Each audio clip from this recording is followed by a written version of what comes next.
Shalom, selamat pagi Bapak, Ibu, serta saudara terkasih dalam Tuhan. Di pagi hari yang indah ini, kembali kita bertemu dalam Renungan Harian Toraja, edisi Sabtu 6 Juni 2026. Namun sebelum kita memulai perenungan kita pada pagi hari ini, mari kita memohon tuntunan dan penyertaan Tuhan. Kita berdoa. Bapa yang penuh kasih, terima kasih untuk nafas kehidupan dan kesempatan untuk memasuki hari yang baru ini.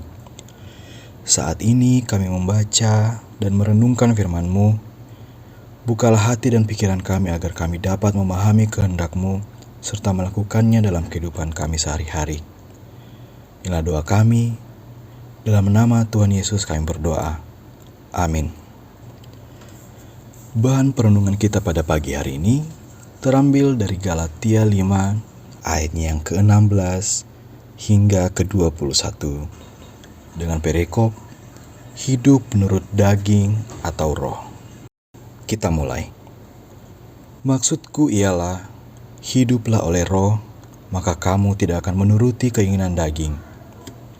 Sebab keinginan daging berlawanan dengan keinginan roh, dan keinginan roh berlawanan dengan keinginan daging, karena keduanya bertentangan, sehingga kamu setiap kali tidak melakukan apa yang kamu kehendaki.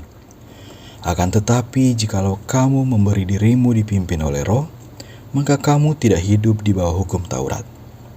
Perbuatan daging telah nyata, yaitu percabulan, kecemaran, hawa nafsu, penyembahan berhala, sihir, perseteruan, perselisihan, iri hati, amarah, kepentingan diri sendiri, percederaan, roh pemecah, kedengkian, kemabukan, pesta pora dan sebagainya. Terhadap semuanya itu kuperingatkan kamu, seperti yang telah kubuat dahulu, bahwa barang siapa melakukan hal-hal yang demikian, ia tidak akan mendapat bagian dalam kerajaan Allah. Demikianlah firman Tuhan. Amin. Bahan perenungan kita pada pagi hari ini diberi tema hiduplah oleh roh. Sebagai orang Kristen, tentu kita tahu bahwa perbuatan daging yakni percabulan, kecemaran, hawa nafsu, penyembahan berhala, sihir, perseteruan, perselisihan, iri hati, kemarahan, kepentingan diri sendiri, perpecahan, kedengkian, mabuk-mabukan, dan sebagainya. Semua orang percaya tentunya paham betul akan hal-hal tersebut. Kendati demikian, namun tidak jarang dijumpai orang percaya melakukan hal-hal tersebut. Jika demikian, apa yang menjadi akar persoalannya? Firman Tuhan yang disampaikan Paulus dalam bacaan kita menunjukkan masalah yang sangat serius, sehingga kita seringkali melakukan keinginan daging. Masalah terbesar kita adalah hidup tanpa bergantung kepada pimpinan Roh Kudus.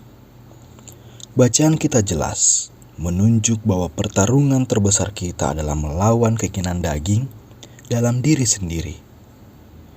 Hanya ketika kita hidup oleh roh, maka kita dapat mengalahkan keinginan daging. Kehidupan kekristenan bukan sekedar hukum moral, melainkan relasi dengan Roh Kudus yang memimpin hidup. Bisa jadi geliat keagamaan kita masih terus digerakkan oleh keinginan daging. Ada orang yang sangat taat mengikuti aturan agama, namun ia masih dipenuhi iri hati, kemarahan, kepentingan diri sendiri. Ini adalah perbuatan daging yang menyamar dalam bentuk kesalehan palsu. Hiduplah dalam relasi yang kuat dan akrab dengan Roh Kudus. Firman Tuhan yang kita renungkan ini mengajak kita untuk menemukan sumber hidup yang benar, yaitu hidup oleh roh, dan kita akan melakukan perbuatan-perbuatan yang benar dan mendapat bagian dalam kerajaan Allah. Amin. Demikianlah renungan kita pada pagi hari ini.